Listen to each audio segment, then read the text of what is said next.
Hello, my name is Christian Ream, and I'm a senior in Flight Operations Pathway student at the Alliance Academy for Innovation. I'm here today with industry professionals from the Architecture and Construction Pathway. This is another trade talk as part of our ongoing series of learning from business and industry in our community. We as middle and high school students have very important decisions to make around high school career pathways and as we begin thinking about life after graduation. We hope these trade talks will help our students and families have these discussions at home, and your counselors can also help you in identifying courses that fit into your future career aspirations. Before we get started, I'd like to ask each of our panelists to introduce themselves, telling us your name, company, and position there. I'm Cody Ledford. I'm a project manager with Carroll Daniel Construction. I'm Jillian Letford. I'm the training coordinator at Carroll Daniel Construction. Doug Shaw with Jericho Design Group. I'm the owner and founder and head cook and bottle washer. Hey, good morning. My name is Steve Cooper.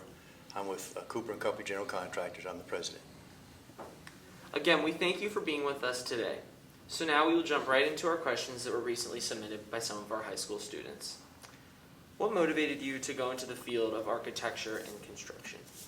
Probably like a lot of these folks up here, early on, growing up, my dad was a stonemason, kind of a jack of all trades, master of none. So from 10, 12 years old, I was with him on residential job sites, learning plumbing, electrical, framing, of course the masonry side of things. So I was really interested in working with my hands.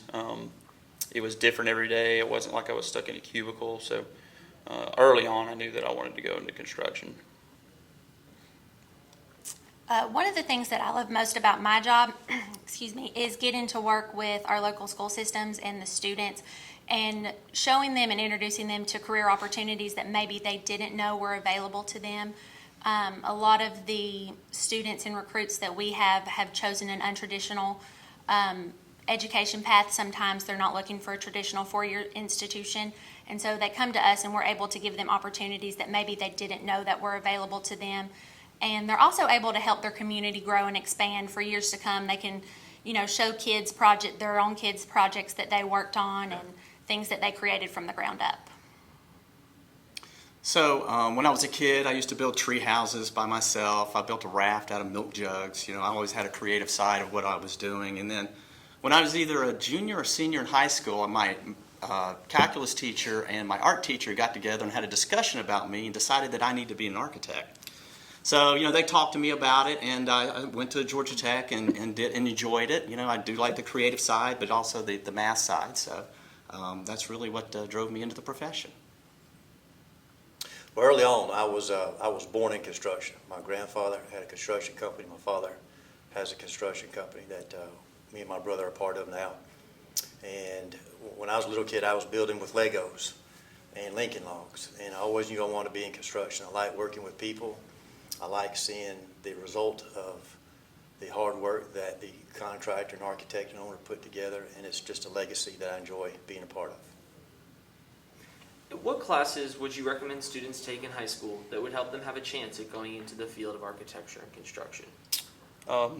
Definitely some sort of construction pathway, like Forsyth County officers for sure. Any kind of technical exposure that you could get early on, working in the field, maybe with a general contractor or some sort of service trade. Just getting that life experience is key. As far as soft skills are key, be sure technical writing skills are up, and even public speaking and oral communication skills are key. So any kind of classes you could take to improve on those skills, I would highly recommend. Just to expand on what Cody said, we're always looking for students who have chosen a construction pathway, an engineering pathway, architectural pathway. If you have any type of carpentry experience, the more of that you can get, the better. We also look at students who have taken some CAD and Revit courses. We find those to be beneficial across multiple levels of our business. So as an architect, you've got to know really a lot about many things. And so, math skills are important, geometry, trigonometry, things like that. Communication skills are important. Having that great artistic flavor into your buildings is a big part of what you do. But the trends now are really environmentally conscious buildings, so you really got to know about that, energy savings, biophilics and things like that. On top of that, AI is coming. I don't really like it, but I've got to embrace it. So those types of technologies are going to be hitting our profession really, really strong. So taking classes that kind of prepare you for a broad range of things is important. And lastly, as a business owner, you need to know business skills because architecture is a business. And you got to understand what you're trying to do from a business aspect as you're doing these great designs. I want to echo everyone's comments, but experience and people skills in our industry, from a class standpoint, anything math, science, technology is a plus. In construction, besides being a good builder, you have to be an attorney, psychologist, marketer, accountant, and businessman. So anything in those areas to help you prepare for the future, I would recommend. And describe some of your daily interactions with people. Do you work in groups or on your own daily? What jobs do you do? And how do your interactions affect your job? So I would very much say it's a team atmosphere on a job site. You have your superintendent in the field kind of leading the schedule and quality and pushing the project.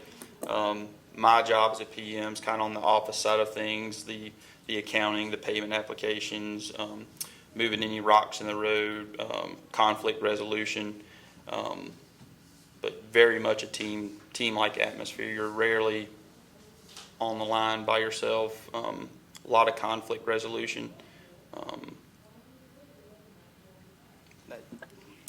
I work a lot with some of our community partners, our local school systems. We try to go into the communities that we're working in. We want to try and be good stewards there, grow those, give some opportunities. We work with other local businesses as well. There's definitely a marketing and business development aspect to what I do. I'm more in the office, but I also get to work a lot with our field operations team. You go out, we place kids, try and give them experience, some mentor and apprenticeship type opportunities, working in the fields, getting some hands-on experience. We also work with some local charities and things like that, so kind of aware of many hats in that aspect. Yeah, so the things you do on a daily basis from an architecture standpoint is a lot. And in my role, I do business development. I also do director of design and make sure the designs are tight.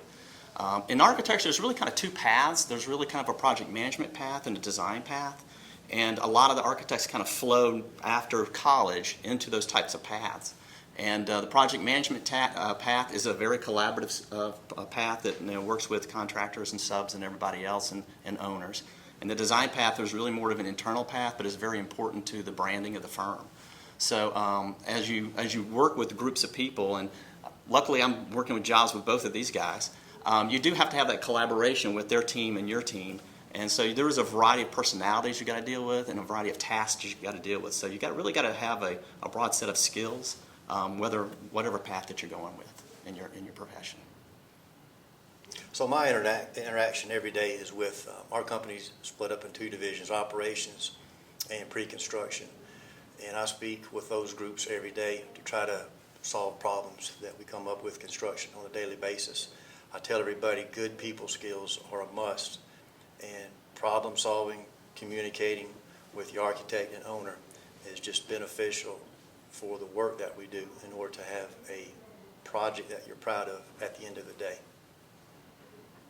Well, I know our conversation was brief, but on behalf of myself and all of the CTA students in Forsyth County, we thank you for your valuable advice in helping middle school students decide which high school pathway they are going to pursue. Thank you. Thank you. Thank you.